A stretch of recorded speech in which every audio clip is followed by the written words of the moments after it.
So, as always, I was running late, was trying to be a little bit early for this big event that we were having, but it didn't work out so well. But I was reading in the Wall Street Journal that morning, as I always did. You're crowded in the train and you folded it long ways.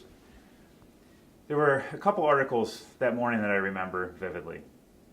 The first was an article about a leader of the Mujahideen in Afghanistan, which I had loosely followed. I had a degree in political science. I loved understanding what was going on in the world. And there was a leader who had been killed the day before in Afghanistan, and one who had opposed what was going on with Afghanistan. I was always amazed that nobody ever really had control of that area. I read that article and I thought, okay, that's interesting. They got this guy, which is really too bad. And then I continued with an article that was on the front page of the September 11th Wall Street Journal, which I had yet to fully find. I always get the journal from the 12th. I can't find the article. But it was about some protests that were going to take place a few weeks later.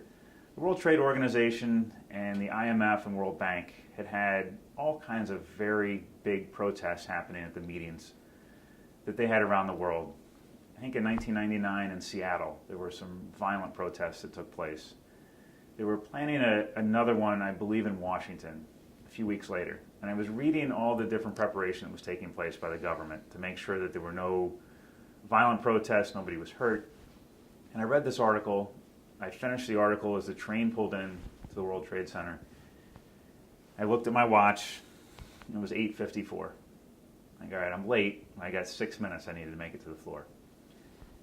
And when I got out of the car, the doors opened. I kind of looked around and I smelled, like, did a diesel engine come through here? And this was all electric. It was the subway. Something was wrong. And I could smell fumes that were not supposed to be in the basement of the World Trade Center.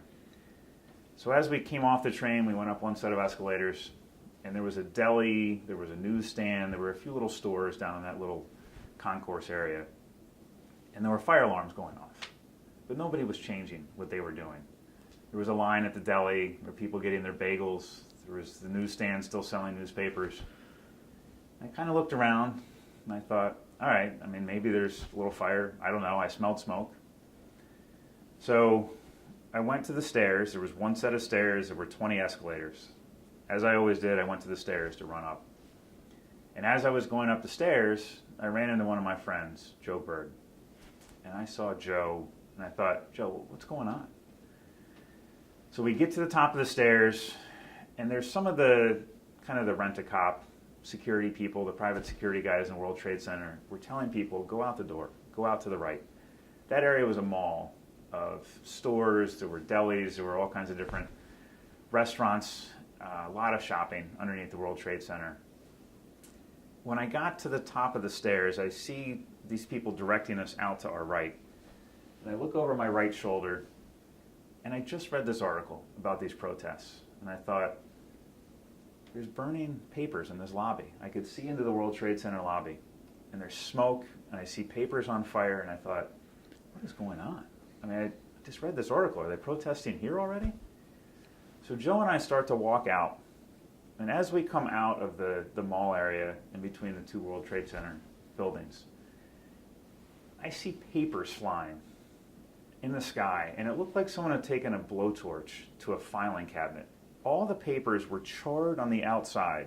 The middle of the paper was perfectly intact. But I just see this snowstorm of paper flying. And somebody said an airplane hit the World Trade Center. Yeah, an airplane hit the World Trade Center. There's no way. Why would that ever happen? And I look up over my left shoulder, and I see flames shooting out of the building. At this point, I look at Joe and I said, I don't know what's going on, but let's get out of here. Let's get to the exchange. I have no idea what this means, but it's not good. Now, were you in the building that was hit by the plane? We were underneath the World Trade Center in the Path Center. Okay. So at the time, you're probably in the middle of the two buildings where the Path came in. But when I looked over my shoulder and had seen those embers in the lobby of the World Trade Center, that was just to my right, maybe 100 feet behind me.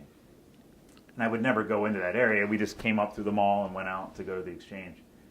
So as I crossed the street to leave, there's a cab who would run up onto the sidewalk. He was probably driving down the street and just ran off the road. He had seen what had happened. Joe and I kind of parted ways at that point because, silly me, I was going to the deli to get my milk and my bowl for my cereal. That was my routine. That's what I did every day. Right. As I was going down Broadway, the point that I knew there was a problem was there was a long line for a payphone. People were still waiting in line at payphones, but you never had a line. But that day there were probably 30 people waiting to use the phone to make a call because something had happened at the World Trade Center. Maria Bartiromo was in that line. And I said, if the anchor from CNBC is standing in line for a payphone, something is very wrong. They had every communication tool at their disposal in the New York Stock Exchange, but she had to come outside to use a phone. Still, I continued to the deli. I walked by the exchange. I went down a little alley that I always went to. And as I stepped into the deli, the second plane hit. At this point, it was 9:03, so I was late. I'm stepping into the deli, and I've never felt the earth shake like that in my life. It was a sound and a feeling that I'll never forget. I stood there for a second, not knowing what to do. And you could not see the World Trade Center from there because it was deep in the canyons of Wall Street. It was probably only 6 blocks away. But we were being showered and pelted by pieces of it was glass and metal. It felt like BBs. You felt that something had exploded. It was hitting you. It was not a good feeling. I went into the deli. I still got my milk. I bought it. I came out 30 seconds later. Everybody was kind of in a panic. Now, at that point, I was going in a back entrance to the exchange. There were 4 buildings that made up the exchange. I was in one that was on Broad Street and had an entrance where I hung my coat that I wore during the day. And as I walked into the building, they said, we're evacuating. Everybody out. So I didn't know what to do. I wasn't with my company. They were on another building, but I was going to walk through the exchange to get there. And I said, all right, we're evacuating. I've got to get out of here. I don't know where to go. I started, at this point, I was out on Broad Street, and I was trying to call Nicole. I did have a cell phone. I was trying to get through to her, but there were no circuits available. It was constant busy signals. There was no way I could do it. I didn't know what she knew. I didn't know where she was. At one point, I left a message on the answering machine that I was okay. It was very short, but I couldn't get to her. I was able to call my dad in West Virginia. Those circuits were still going. I said, Dad, I'm okay. I'm leaving. I'm walking right now. I don't know where we're going, but we're leaving the area. But at this point, you really didn't know what happened yet. You were just kind of going through the motions of trying to be normal. I was, and we couldn't see it. Right. Because of where I was, we were hidden from the view. Right. There was papers flying everywhere. The entire area of Lower Manhattan was covered with papers. It made no sense. It was something that was very, very surreal. I'm a kid from West Virginia. There were a lot of things that I'd never seen in life. Now, I was there in 1993 when the first bombing of the World Trade Center took place in the parking garage. And I remember that feeling. We were working on the floor. I was in the main room at the time, and we felt the earth shake. We weren't really sure what happened. I think there was a power outage. We were able to get our backup power on. I remember that day where they told us it was a transformer that had blown up, but the PATH train was not running, because again, that was in the World Trade Center, and we had to walk up to another station up in Greenwich Village. It was a long walk that day. And so I kind of went back to those memories of when that had first happened, but I didn't think it was a bombing, certainly didn't understand what was going on. Well, I started walking towards the South Street Seaport at that point, just down Wall Street, and there were all kinds of people leaving buildings, masses of people walking all over the city at that point. I headed to the seaport, and when I got there, I ran into some people that I used to work with at Spearleads and Kellogg. And I ran into a few of them, and they said, we've just heard that one of the buildings is teetering, it's ready to fall over, we don't know what's going on. And at this point, I was very scared. Thinking how tall those buildings were, not knowing what direction it was going to fall. If the building came down, I was in the line that potentially was going to get hit. Yeah. We're over on the East River, and you could see the river filling up with paper. Again, it was just a sea. It was like I had gone to the Rangers parade, and I'd seen the Yankee parades. The ticker tape parades were amazing, but it was nothing like that. It was huge sheets of paper that are just flying everywhere. Ashes flying. The smoke was starting to be very palpable. It just, something was very wrong. I ran into two other people that I knew. I said, guys, let's get out of here. Pat Kiernan was one of them. And Pat and I had been very good friends when we worked together at Spear Leads. So we started walking north. We got on the FDR Drive. And the only thing I can think of at this point is that there's 30,000, 50,000 people in those buildings. How can they possibly get out? I'm a kid from West Virginia. I don't want to be around trouble. I don't want to see what's going on.